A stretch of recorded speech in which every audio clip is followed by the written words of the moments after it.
hello, good evening, good morning, whatever ungodly hour of the day you might be binge watching this in the morning.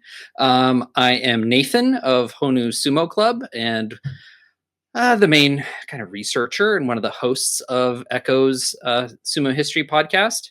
And I am joined by two wonderful collaborators who are taking on the burden of things like producing and being nosy bastards and things like that, which is excellent. I need that. So asking you to clarify all the time. yeah, that's fine. That's good. Like, because if I just blather on without it making any sense, it's good to have some accountability in our lives. And then that was a cat running through. It's okay. You can't edit it out once it happens. There's something about the cats. It's just how it works. Yeah, they'll just be there no matter what. So sorry about that. Not squirrel, cat. JJ, introduce yourself. Oh, it's me. Oh, all right. Yeah, I'm JJ Jones, the producer and founder of Honu Sumo, which brought me to Nathan and the next person that I'm going to popcorn to, Jake. Oh, good. I was guessing that I was next, but I wasn't positive. I'm Jake of Grand Sumo Breakdown, Iowa Sumo Club, and more recently, I've been doing a lot of good work with the help of JJ on some parts with the USSF. We're getting geared up for national season, so that's kind of been my last couple weeks of sumo stuff. But yeah, I'm very excited for this episode because I do my best to stay out of the outline other than kind of getting a gist of what's coming up. And this is the name that you have been mentioning over and over as like one of the more interesting and well-documented characters that we're going to see in this season. Yeah, and I'm excited. And his name is Bud Mukaye. On that theme, I'm not going to be on brand, but we do have a sponsorship for our club of a non-alcoholic beer. So I will not. I'm a teetotaler, so there won't be some other beer brand, but there will be Athletic. So anyway, so I do have that. That's okay. I don't like Budweiser anyways. It would have been a cool tie-in, but you know what? We'll just have to go on. Yeah.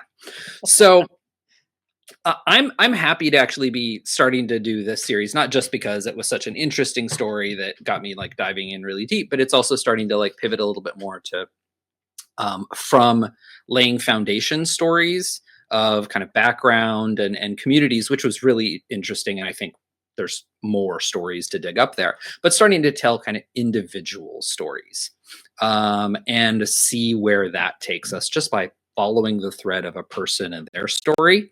And Bud was just a person who was fascinating. So we'll tell the story today of Hiroshi Bud Mukaye.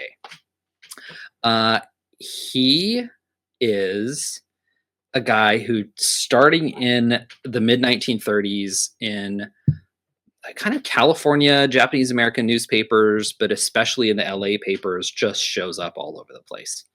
First, he just shows up as kind of like members of, like baseball teams as a high school kid and stuff like that. But then by 1935, he's kind of all over the place. And then by like 1938, I mean, just the volume of references to him was amazing. And it really starts painting a picture. And then his life kind of after that gets even more interesting. And then terribly mysterious. So it's oh no. Yeah. Are you going to cliffhanger us? Well, so it's just terribly mysterious, which we'll get to. Maybe I can find out more. Maybe that I'll find people who knew him. But it gets terribly mysterious. And just for our audience, I think this will end up being a 2-part episode. One kind of before World War II and another one kind of during and after World War II. This kind of bridges our previous episodes from Nisei, sumo wrestlers, and then takes us into World War II and after. So he starts kind of bridging that story. So Bud Mukaye was from LA. He was a Nisei, born in LA in 1915. He went to high school in LA. This picture here is one of the first pictures I could find of him and one of the earliest, and it's from his college yearbook. He went to St. Mary's College up in the Bay Area after leaving LA. He was on the football team there. And the other thing is, if you just read this kind of caption next to his picture, it's quite a little artifact of its time. Yeah, no kidding. Right in that first line, that's a little dated. Yeah, which, Nippon is what Japanese people call Japan, but he's the only, Nisei, only Japanese American student at this school, apparently. Yeah, real quick, if you're Yeah. listening to this as opposed to watching it on YouTube, we're looking at like a snippet out of a yearbook, and it says the only quote son of Nippon unquote to play as a galloping gale, which I imagine was like the high school team or the college team. College But team. like, that's I don't think that's a proper way to refer to a Japanese person anymore. No, but also I Yeah. don't think that's a way to to point to a person. Like, you know what I mean? Like, oh, this is the only Asian. Like, I don't think you Oh, can yeah. replace that with anything. Pointing it out in general is already a little dicey, and then it's like very old time radio kind of voice going on. But yeah, Yeah. I don't know. It's just it opens up and it's immediately like, this is a product of its time. But at the same time, could have been much worse. Yeah. And that's the thing we've talked about a lot with this show, is the way there are a lot of things that just there's one moment where you're like, wow, that's really strange and a thing of its time, and then there's other times where it's completely different. Hey everyone, JJ here from the Echo Chamber. This episode, the nonprofit that we're working with is the National Veterans Network. There's a lot of amazing information here about Japanese people, and especially the ones that decided to donate and volunteer their time for the military during World War II, which in itself is an amazing story.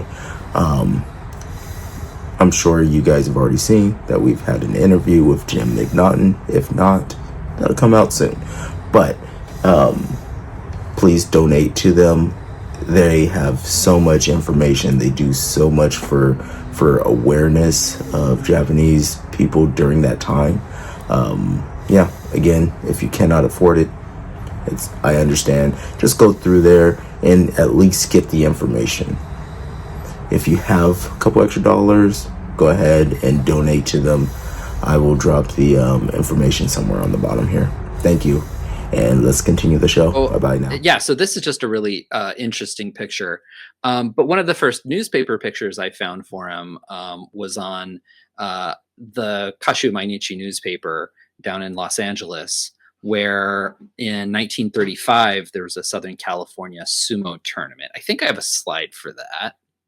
And then there's some later articles about it too.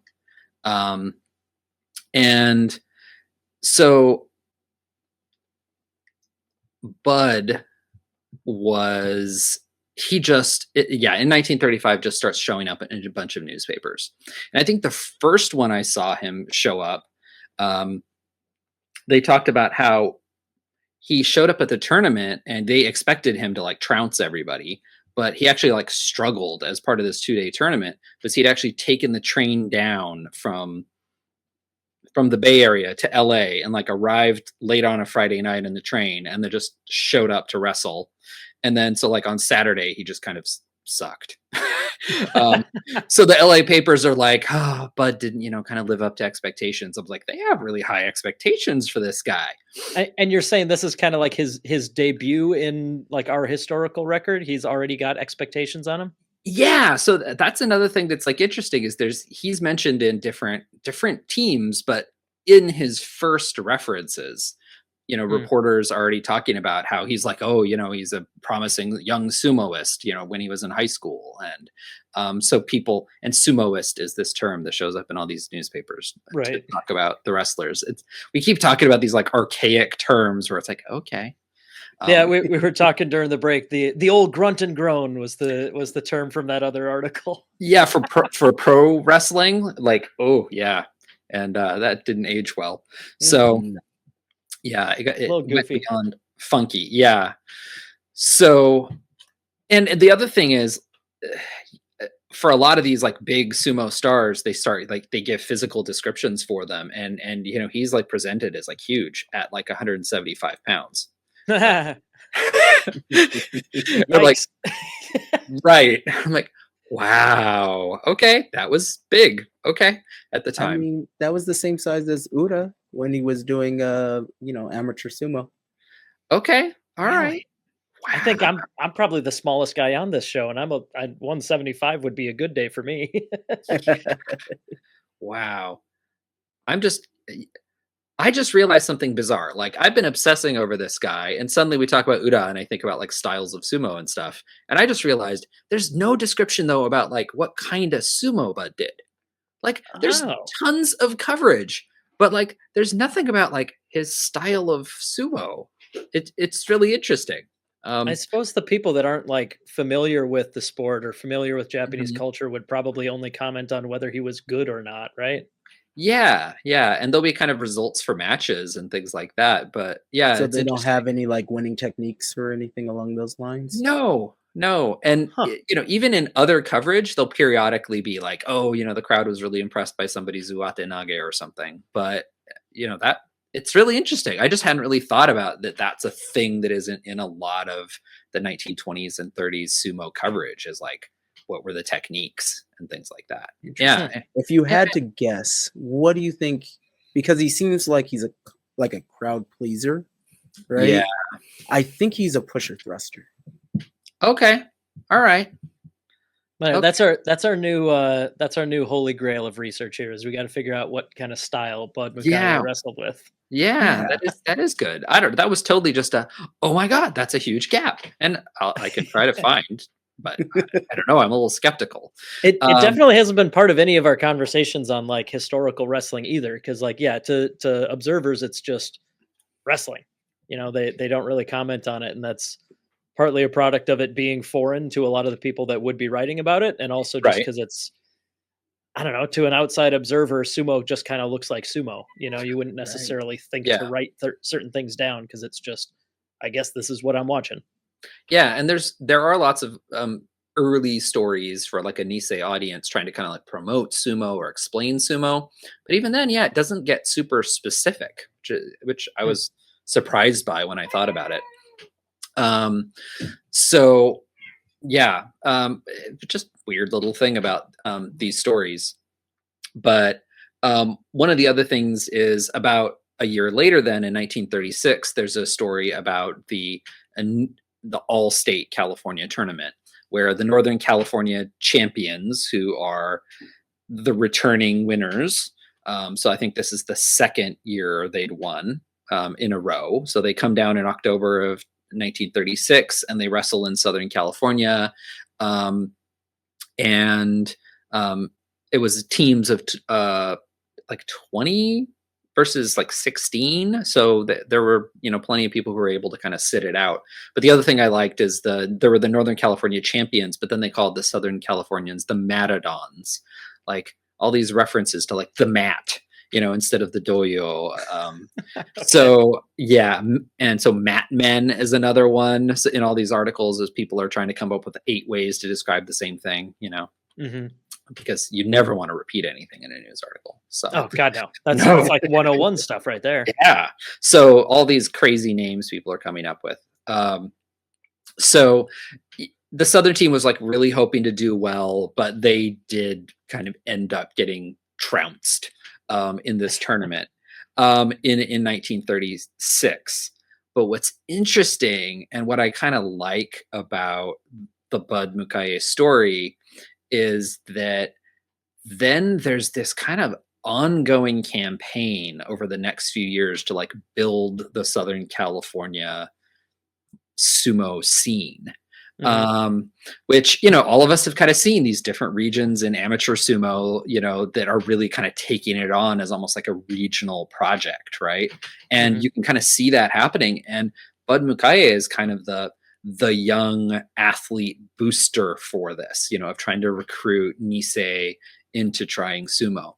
Um, so he's, profiled a lot in these stories, and he's interviewed and gives all these, statements for these stories that are, yeah, pretty entertaining. So I'm trying to find one of the quotes. Sorry. So he's kind of like the face, though. Like he's the guy who's doing some of the organizing and the guy reaching out to the news to get his name out there. I imagine talking about tournaments and such that are upcoming.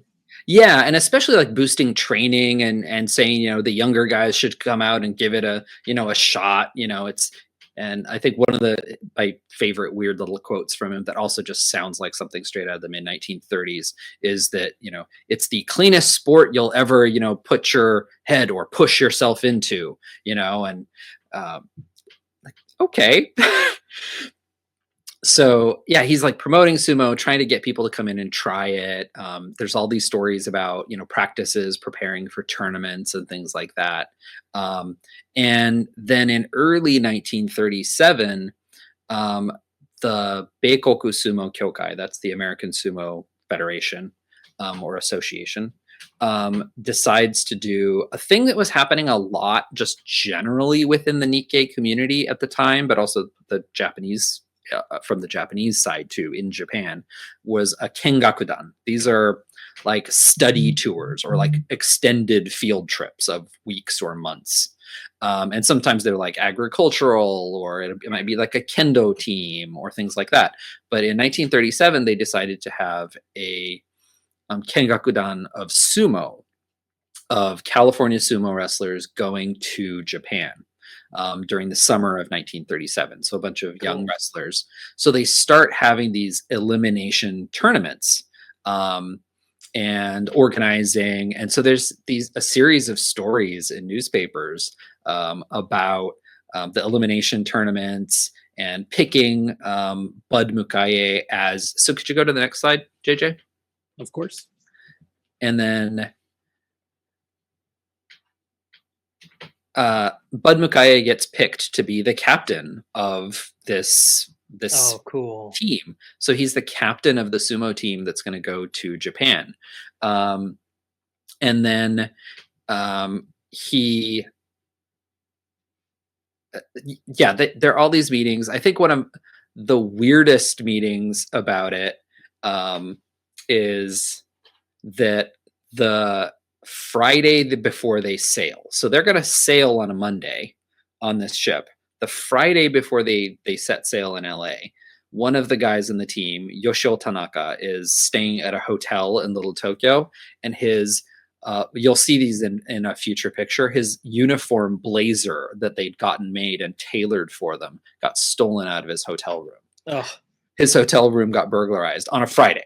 So all of a sudden there's like this scramble, and it was Thursday night. I'm sorry. It's on a Friday paper. It happened Thursday night.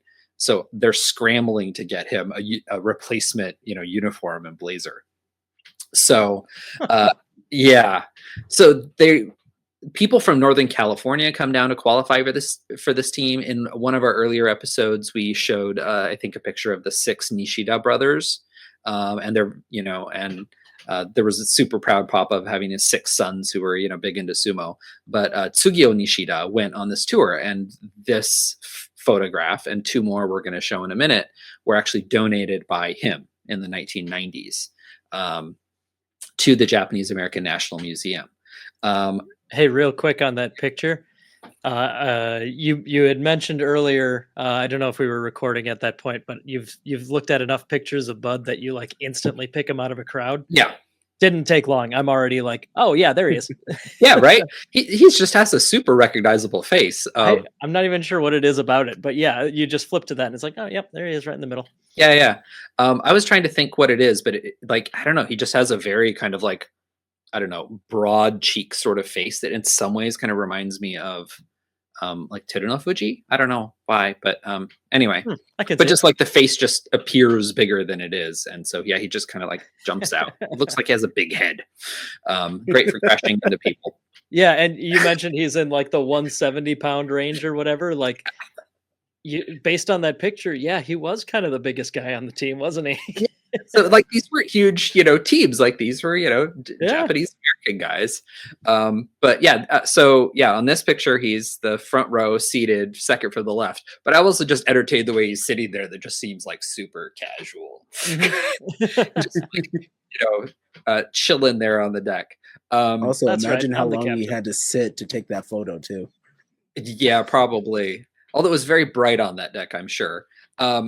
There are also stories about how they were seasick for their first few days, so they couldn't do keiko. But once they got over the seasickness, they started doing keiko on the deck of the ship. Yeah, maybe that's why he's sitting like that.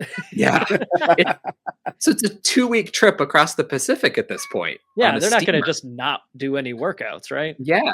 So yeah, once they get over the seasickness, they start doing keiko. But another thing that just shows how like almost obsessive the coverage of this trip was is that one of the San Francisco papers, the Shinsekai, the New World, has an article about how the ship was delayed because like a train from the East Coast like coming, like got delayed. So they were waiting for train passengers to disembark in San Francisco to then like, meet them. And they're like, oh, the team is delayed. It's like, okay, because of these other passengers. Like, all right. But that's how obsessive the coverage was, like in the Nikkei press in California about this group. Mhm. Because it's kids from like all up and down California. And so yeah, they arrive in Yokohama and then they spend from about like late July through mid-September touring through Japan. So from Yokohama, they wrestle a bunch of university teams, and then they go west out to Osaka, and then they wrestle like a high school team or something in Kobe, and then they go down to Wakayama, and then they go out to Kumamoto. And part of the reason that the team is like hitting a few of those spots, but especially Wakayama and Kumamoto, is a lot of mainland Nikkei Issei came from Kumamoto and Wakayama, and then Hiroshima was the other big one, and then Okinawa. But in the Japanese kind of mainland islands, Kumamoto down in Kyushu, and then Wakayama that's like south of Osaka are major areas. So yeah,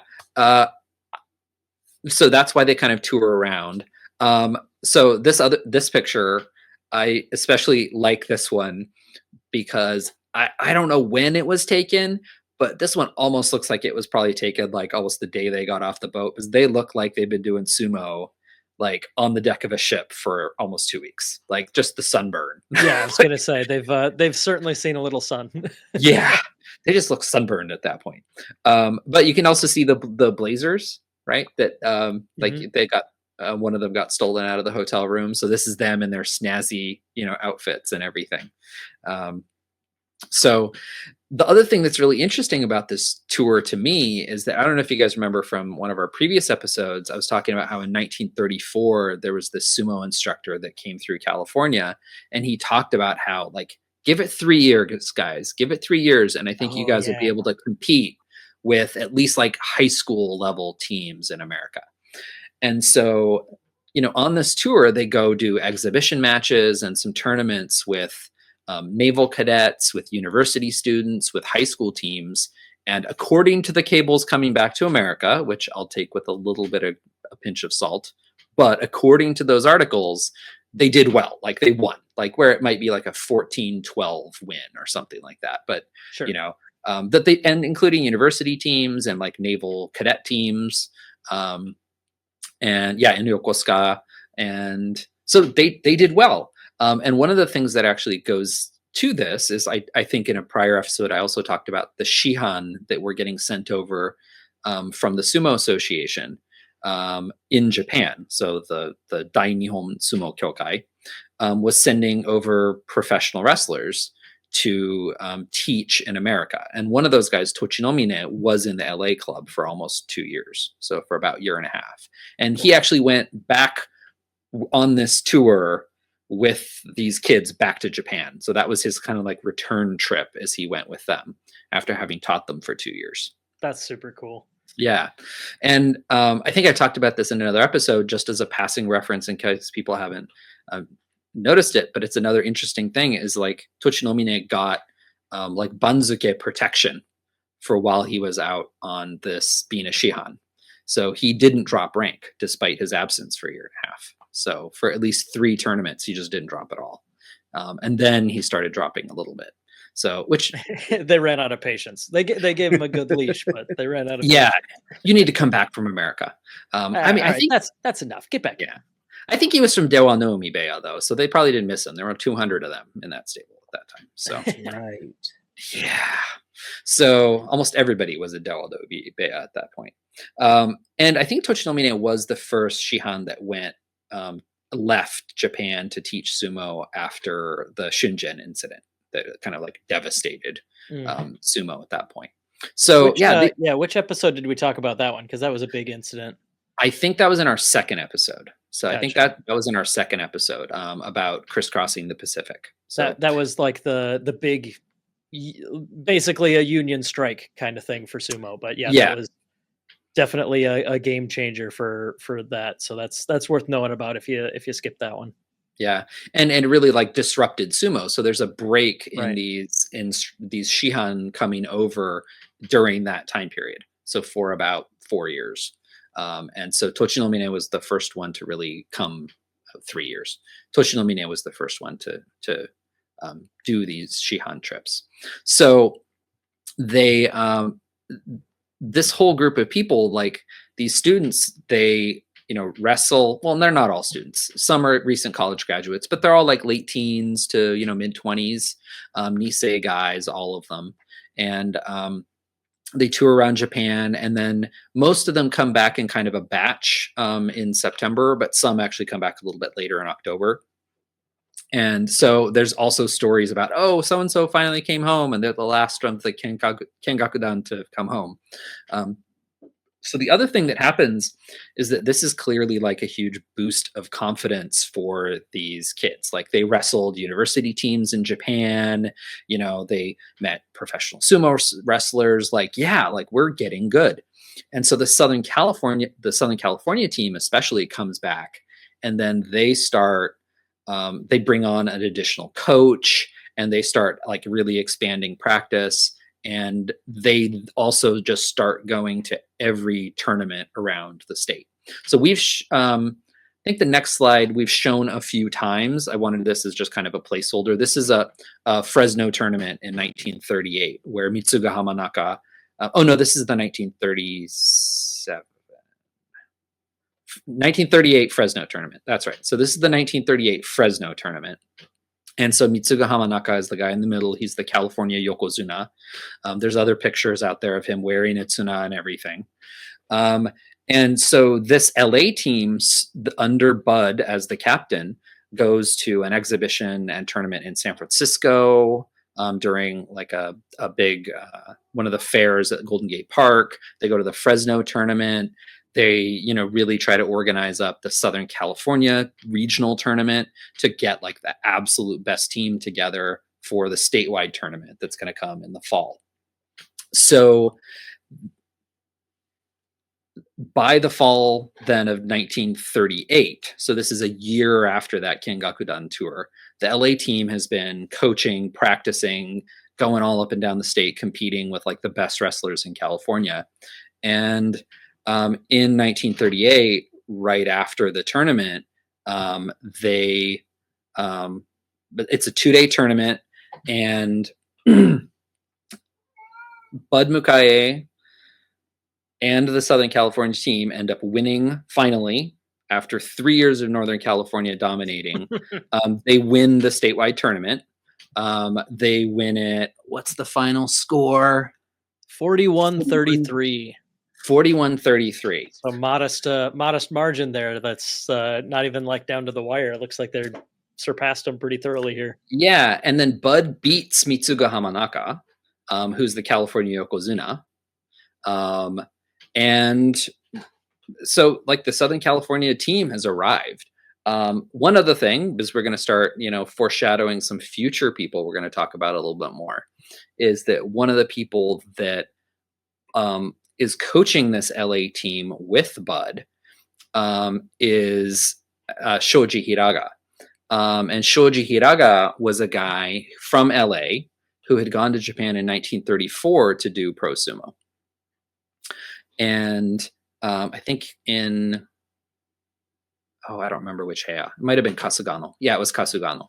So he went to Kasugano Beya, and he came back to LA because he didn't do that well in pro sumo. But when he comes back, he helps coach the LA team, using all the Japanese practices and techniques, and he was a big guy too. At the time, because they're talking about Bud seeming big at 175. Right.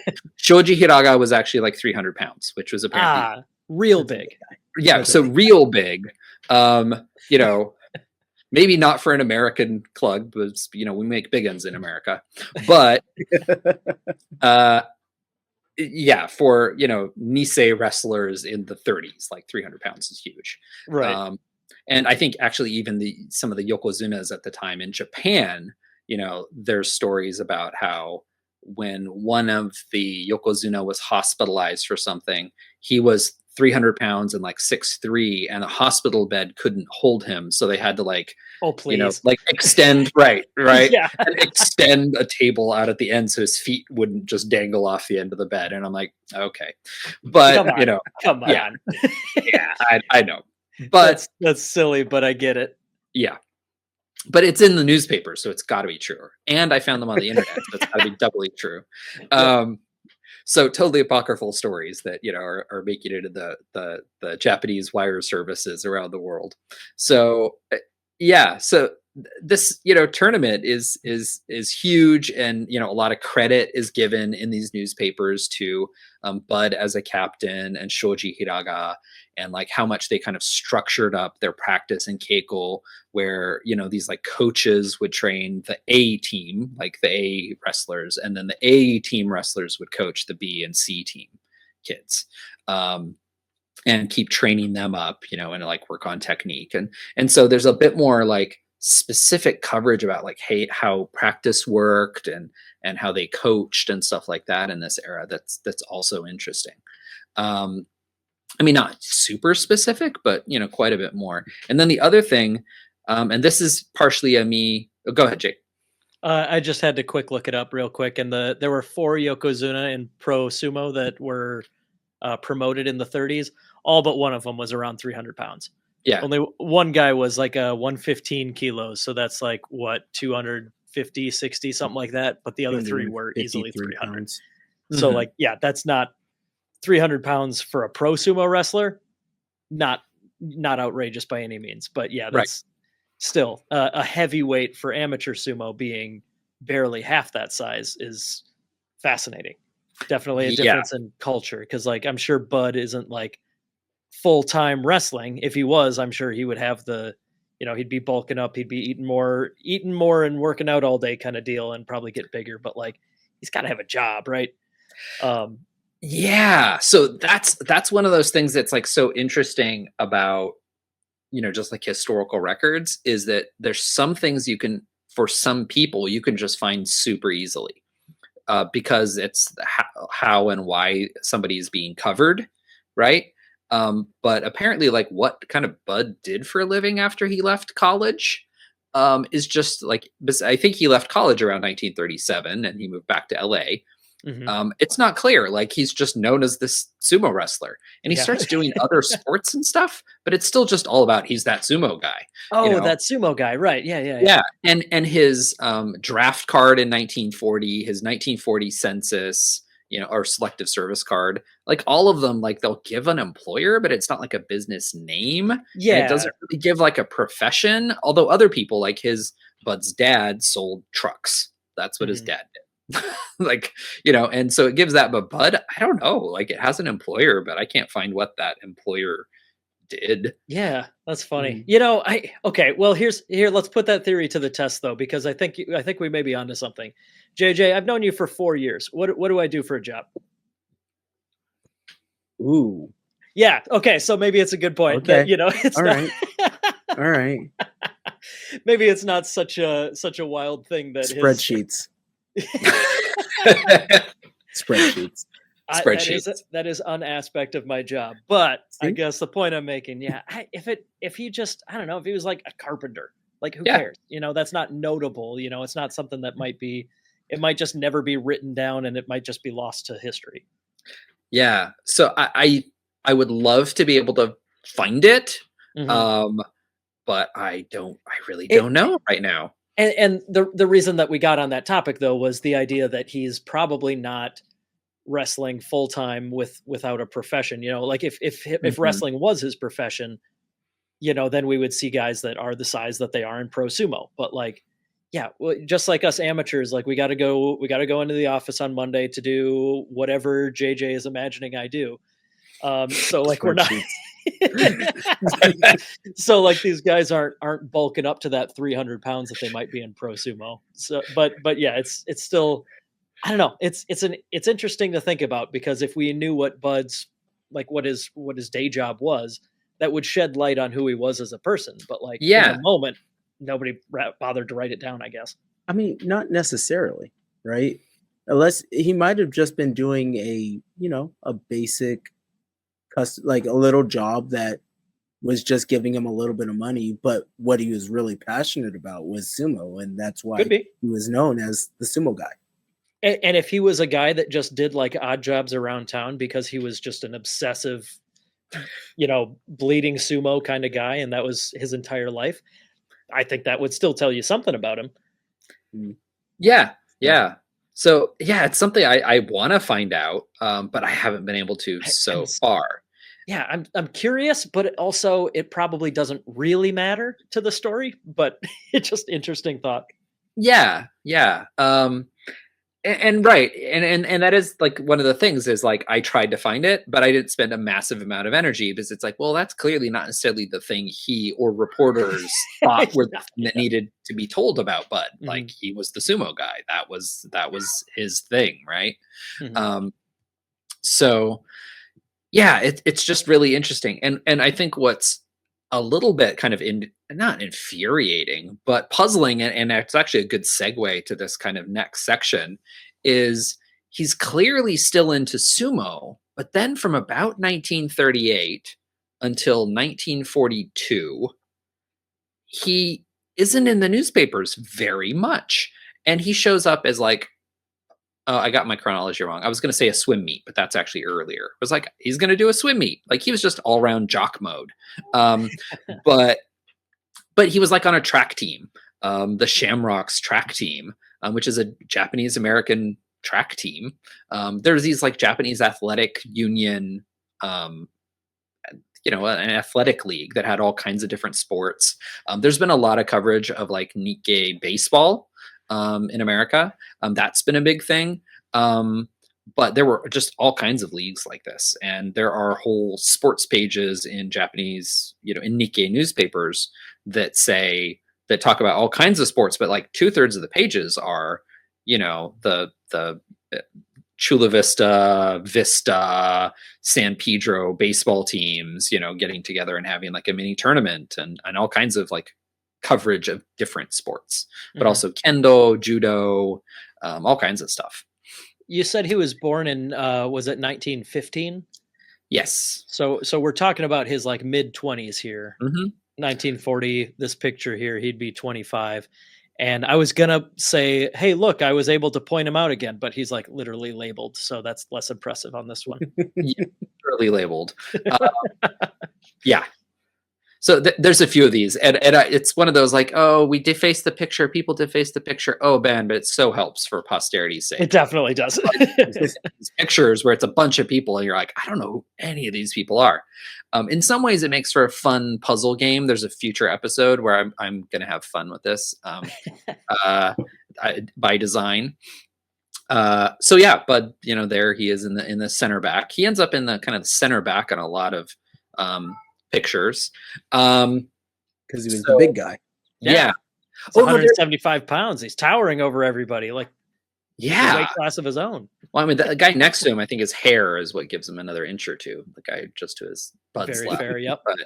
But, so yeah, there are a couple other references. So I didn't mess the chronology up. In 1940, he's like in a swim meet, but as a novice. Like he just took up swimming. Like I'm going to try swimming too. And then maybe this is how like Chris, JJ with his like, I'm just going to try Shuijiao and Bach. Yeah. I mean, I think it's closer to the Trent. Okay. And if you don't know Trent, he was one of the most dominant American lightweight sumo wrestlers, and he was has a few world medals, pretty dominant in America. So, but if you talk to him, he's the most competitive person that you'll ever meet. Arm wrestling, moss wrestling, everything. The guy I was going to bring up was Kyle, the younger generation version of that. I think last time I talked to him, he said he was in like the 3-ish dozen different grappling sports that he's competed in. Yeah. His last one was beach jiu-jitsu, which sounds uncomfortable. Ooh, yeah, a sport where you're mostly on the ground, but it's on sand. That's He won I mean, it. just make it like. What about like Turkish oil wrestling beach or beach oil wrestling? Like, oh, I know he's done it, but not on a beach necessarily. I'm just trying He to get actually all. flew to San Diego for that, also. But yeah, point being, there are certain people that just have that drive that it's like, oh, cool, another way to compete with people. I'm going to try that. Yep. Sounds like Bud was right in that mold. Yeah. There's another like fascinating to me, just like it's a little tidbit, but there was this like a Christian church in LA, like a youth group that was organizing kind of a youth team, and they Bud became their like advisor or sponsor. So he was like, and it doesn't seem sumo related or anything. He's just like, I don't know if he had to do community service because he got in trouble. I don't know. Like, I just Sports don't. are neat. Yeah, I don't. It's just random. I'm like, oh, okay. That's just all right. I don't know if it's just like a CEO position on some charitable board or something and that equivalent, but we need a celebrity. It's going to be Bud. Somebody call Bud. Yeah. Yeah. So yeah, all these sorts of like little tidbits that come up.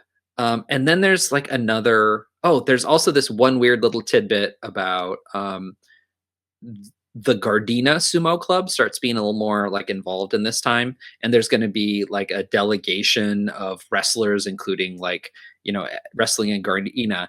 And then I'm reading this whole thing of the sumo team from LA going to Gardena, which now is just like an LA suburb. It's just like a little way down the freeway. And one of the team members is Fire Inspector Hamlin. And I'm like, did like one of the editors or like an author put this in there, or like an author put it in just to see if their copy editor was paying attention? We know what that guy did for a job, but you can't tell us about Bud. Right, I know. And like, thank you, reporters.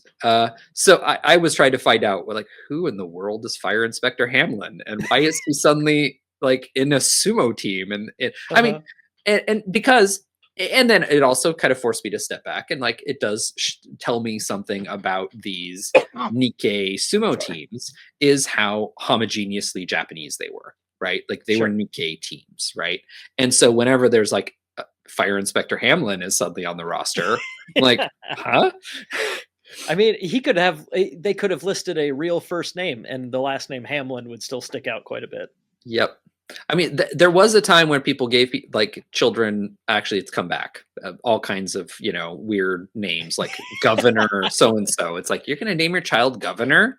Like, okay. Man, the one that gets me is the name Khaleesi after the Game of Thrones character. And it's like, that's pretty bad. That's a title. That's not even the character's name. Did you watch the show? What the? Oh, that one gets me. But I did not know that people are Game of Thrones their children. I know a child named Wakanda. Okay, well that's cool though. I mean, no, it's not. As long as the child wasn't conceived there, not cool. Then that would be cool. A problem. Just because it's Black Panther doesn't make it cool. I think, It Yeah. used to also be like a kid was, whatever, conceived somewhere, and that would be where the name came from. I just hope Mm, a child wasn't conceived in Wakanda. That would be, I know a Mercedes. Does that well, yeah. help? Well, yes. I pseudo professionally collect weird names, but I won't go into that on. But regardless, Fire Inspector Hamlin. That's gotta be like, I don't know. Do you think somebody was there and it's like, ah, crud. We only have 4 and we need 5 for our team. There's a big guy at the fire station. Yeah, the fire inspector, he likes to do wrestling. What's his name? Hamlin? Well, I think. So the other thing I'm curious about, and this kind of occurred to me before, and I kind of like shed the idea, but I think I shed the idea. I let it go because I couldn't find a connection. But this is just wild speculation.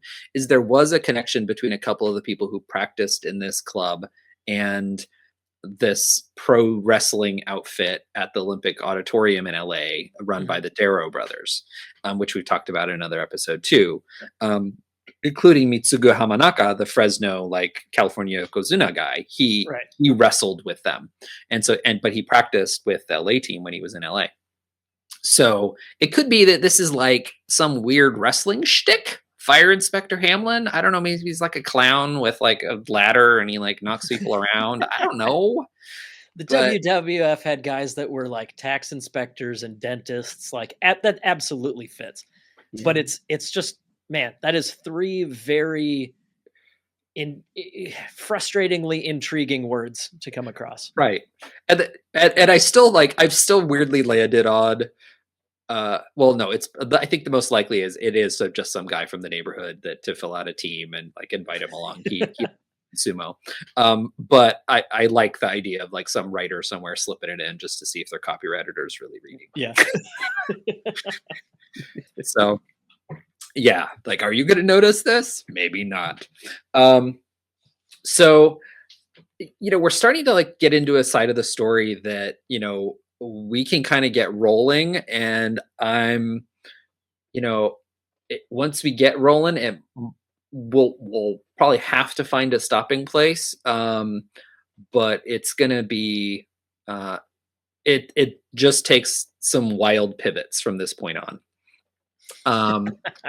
So, we're up to 1941 now. That's when what happened in 1941? Yeah, some things happened toward the end of 1941. So is it some sort of year that will live in infamy for one reason or another? So Bud's still living in LA, and World War II breaks out. Right? Japan attacks the US on December 7th, 1941. At that point, it's creates this massive amount of uncertainty within the Nikkei community about what's going to happen. A lot of leaders of community organizations, newspaper editors, heads of churches who were Issei were scooped up and arrested immediately. There's some other important figures in sumo who weren't even Issei who got arrested immediately, like on December 7th, but we'll talk about them. Very unusual for U.S. citizens should get scooped up on December 7th. But, what's going to happen? This massive kind of uncertainty at this time. And then by February of 1942, President Franklin Delano Roosevelt issues this now infamous executive order 9066. And what it essentially does is it gives whatever military district commander the ability to remove any person from their kind of jurisdiction, their command area, regardless of citizenship status. And the Western Military District Commander at the time, General DeWitt, he was based in, he decides that he's going to run with this. And FDR knew that this is what DeWitt was intending to do. But DeWitt ran with this and said, I am going to exclude all Japanese Americans, regardless of citizenship status or generation or age or sex, and I'm going to remove them from a particular zone. So it wasn't like the entire West Coast, but basically almost all of Washington, Oregon, and California, and also Hawaii. And then what happens is, and I see you, JJ. I see you. I know. All right. Yeah, anyway, awkward acknowledgement. So when this happens in early 1942, how that's going to get implemented gets really complicated. In the future, we're going to have an expert interview that we're going to put up with Brian Nia. He's a content manager at the Densho Project, which is an archival organization that preserves, gathers, and also interprets and tell the stories of the removal and incarceration of Japanese Americans. So we're going to post that up a bit with attached to a later episode and story, because it really very directly connect with those people's stories that we're going to come to. But it also, like, he gave a lot of really good background. So when that, I'm going to gloss over some things here that he spends a lot more good quality time explaining later. Yeah,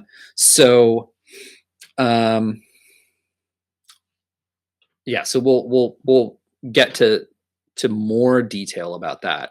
But we had a chance to interview Brian, and what starts happening is Japanese American communities, Nikkei communities, know that there's this removal that's going to happen. And a lot of times there's a kind of shuffling where families start going, we don't want to get separated. We don't want to get put in camps or something like that. They don't know what it's going to look like. So, kids who are in college and, at University of Washington might drop out of school and go back to San Francisco to live with their family or whatever. Like, families are kind of like consolidating back together so that when the reporting instructions come, they can kind of all report together. So that starts happening. Japanese American communities start gathering both personal property and kind of community property and starting to store it all over the state. And also needing to dispose of their property, because they don't know how long this war is going to last. Yeah. They really don't know what's going to happen. So some are kind of forced to sell their property, pennies on the dollar. And there's a lot of like extortion that starts happening from neighbors and exploitation. There's a lot of that happens. The other thing during this time that like really is like a catch-22, especially for Nikkei farmers, is that Nikkei farmers were going to be forced off their land, but they had to continue farming their land or else they were going to get prosecuted for sabotage in wartime, right? For undermining the war effort. So you have to keep farming, but you are not going to be able to, kind of gather literally the fruits or vegetables of your labor.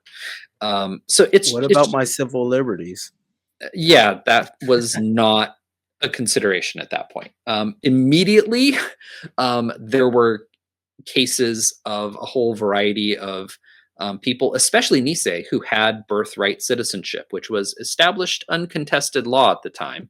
Even in these most racist times, that had been settled law for almost 50 years, birthright citizenship.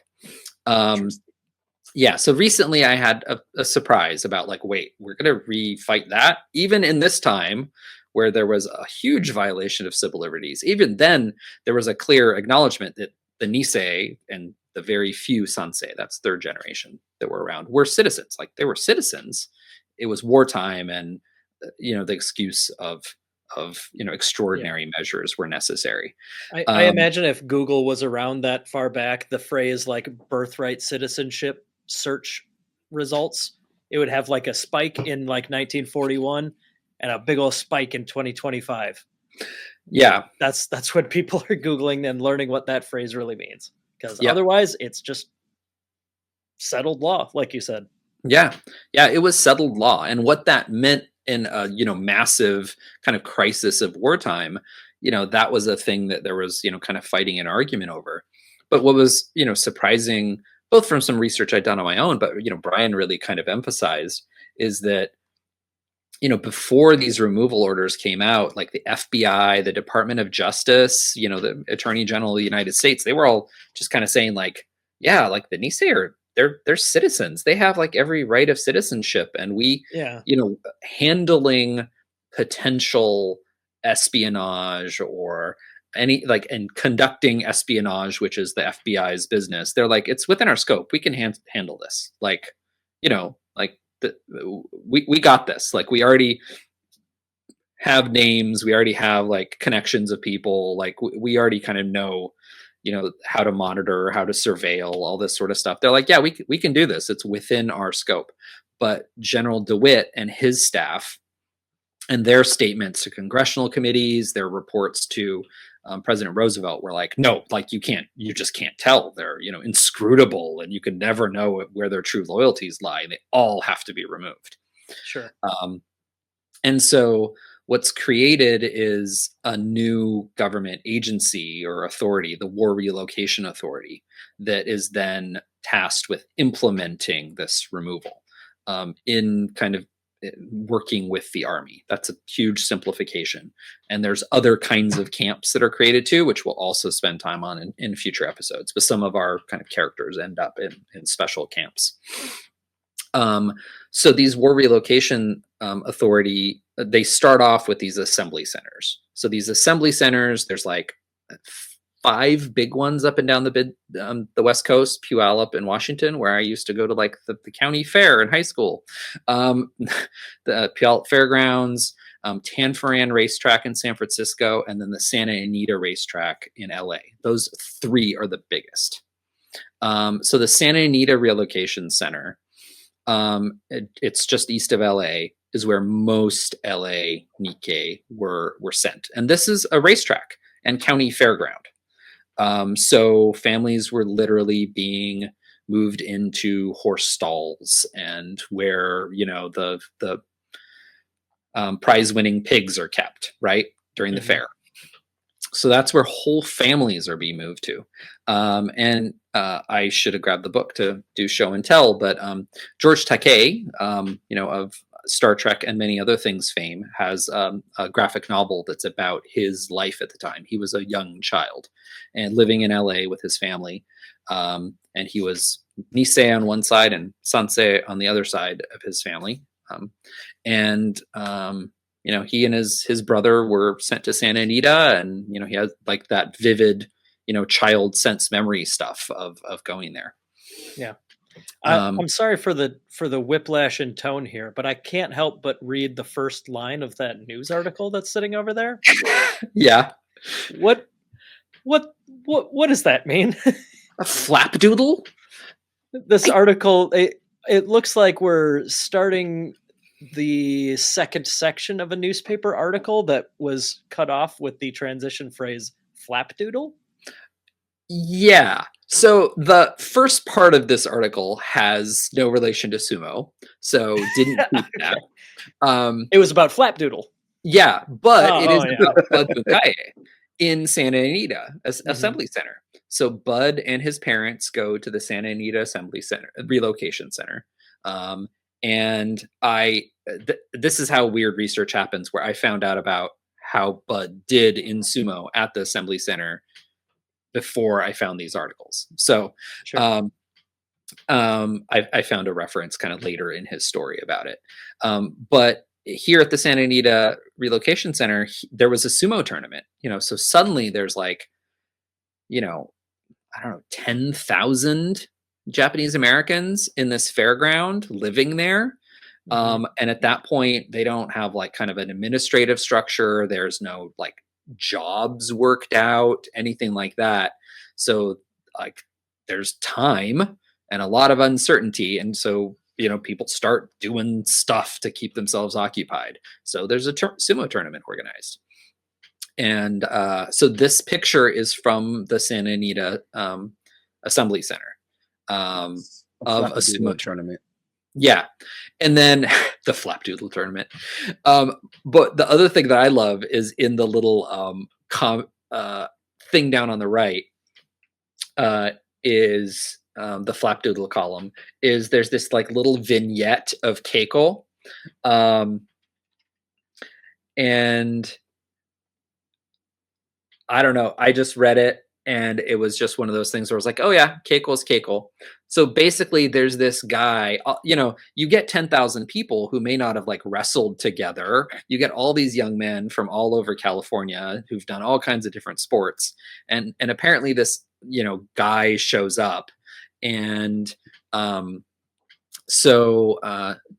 Kagawa. So this guy Toshiyuki Kagawa shows up to sumo practice that Bud's, kind of been running, and basically challenges Bud and beats Bud once. And then beats Bud a second time. Okay. And then finally beats Bud a third time. And at that point, Bud actually he just walks away. And apparently the third match was like the guy was struggling because, he apparently was strong, but, the sumo endurance wasn't quite there. But he finally beat Bud in that third match too. And Bud just like got up and he just shook his head and he's like, 3 times is enough.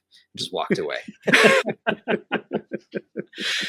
And then the author of it, so he finally gave up, also to the great relief of Kagawa. Yeah, I did not have a fourth in me. Like, oh no. So I don't know. I just read that thing and I was like, it's another one of those things where it's like how radically different things seem. And then there's this moment of like, yep, that could have happened yesterday at Keiko, or, this weekend, where it's just new guy shows up, with some kind of background, or maybe he's, a big time sumo wrestler in some city that doesn't send its people out to the big competitions. And all of a sudden this guy's like, or he might have just come back from Japan. Sure. I haven't looked him up yet, but the other thing is there were these, I think this might be the first time I kind of talk about them. Kibe. So Kibe were people who were born in America, but went to Japan for some time, often for school or to stay with family or things like that, especially during the Great Depression, and then came back to America at some point before World War II. Yeah, I think we talked about that a little bit in our last one. Yeah. But hey, on that topic, as a lightweight who runs a sumo club, I can absolutely relate to a new guy showing up out of nowhere and kicking my ass. So I imagine that happened less frequently for Bud, but like, hey, if I get somebody who did like some collegiate wrestling in Iowa, like, yeah, they're not going to lose sumo matches to me. Oh, man, that's a big chance of it too. Yeah. Yeah. And so last other thing before we move on, I did look it up. Flapdoodle is like an old timey synonym for nonsense. Oh, okay. All right. Like an example sentence would be, that speech was just a lot of flapdoodle about the economy. Okay. All right. So it must have just been talking about like, here's some of the little vignettes, little stories, little nonsense. Here's what people are up to in the camps or whatever, just as like a human interest piece, maybe. Yeah. A little gossip column sort of thing. Yeah. That's my guess for what we're talking about. Vignettes from camp life. Well, and I think that's another thing that is interesting that like Brian Nia talked about it in our little interview that's going to air later. Long interview, but good interview. How much there was kind of this effort both by like, incarcerees, but also like camp administrators to have like kind of some sort of sense of community life. And so, it is weird to like see like this was like an official camp newspaper, like there were newspapers in these camps, being published. There was of course censorship. All the newspapers were being published, censored at that time during the war, but it is kind of surprising some of the things that made it into a newspaper where I was like, later we'll get to some where I was like, really? That wasn't a secret? You could just put that in a camp newspaper? So yeah, we'll get to a couple of those later. So yeah, it's these like interesting little scenes. But when they had this tournament, Bud won the tournament. So despite the presence of this newcomer, Bud did end up winning the sumo tournament. And then there was going to be another tournament there at Santa Anita later in the year. But later in the year, that was when there started to be people being taken from these assembly centers and sent to the long-term concentration camps, the WRA camps. So Bud and his family, he suddenly, there's newspaper articles in the Santa Anita Pacer the newspaper, or pacemaker. Is that, yeah, pacemaker. Not that kind of pacemaker, other kind of pacemaker, like racetrack, you know. Anyway, I followed. I figured this was probably not related to medical electronics. Okay, all right. Yeah, there was going to be a tournament in Santa Anita, but Bud and his family got moved to Gila River in Arizona, so he wasn't able to participate in that tournament. And that keeps kind of happening to Bud in 1942. There's going to be another tournament, and then he's not there for the tournament. So his family goes to Gila River. They're there in the fall. There's going to be a Thanksgiving tournament at Gila River at the end of November. So in 1942. And that's what this picture is from. It's a Thanksgiving Day tournament at Gila River concentration camp in Arizona. But I didn't see anything in the newspapers, but I know Bud was not there. Bud did not make this tournament either. And there's a really good and interesting reason for that. And that is where I'm going to leave my part of the story, because it's to me, a very interesting pivot in the story about what happens in November of 1942. Can you bring that slide back up, JJ? Of course. In the bottom right, Flapdoodle Continued makes a reappearance. Should I have just named this episode Flapdoodle? There you go, Flapdoodle about Bud. Make that the whole show is Flapdoodle. Oh man, I gotta work that into my my everyday vocabulary. That's Flapdoodle. That's a killer word. Okay, but yeah, so this is very much like the first act of the Bud story. I know the gist, but we're gonna get back into that next week. That's where our cliffhanger is. Post sumo at Gila River, but pre next act. That's very cool. Yes, next act. So, JJ, what have we learned today? So we have learned a lot. Some would say that this is an echo chamber, and you see the that's past. for sure what we got to call our studio here. I already did it. I already did it in some of the drops. Nice. Oh yeah. Beautiful. Good work. So You're a pro. It completely derailed me. Just giving me a compliment. Oh, man, I don't get enough of those. We're men. That's how it goes. This is exactly how it goes. So yeah, the past is, it's there for a reason, and if we don't research it and continue to dive deeper into the past, we're doomed to repeat it. So thank you for enjoying this episode of Echoes, a Sumo History podcast. See ya. Thank you, guys. またね。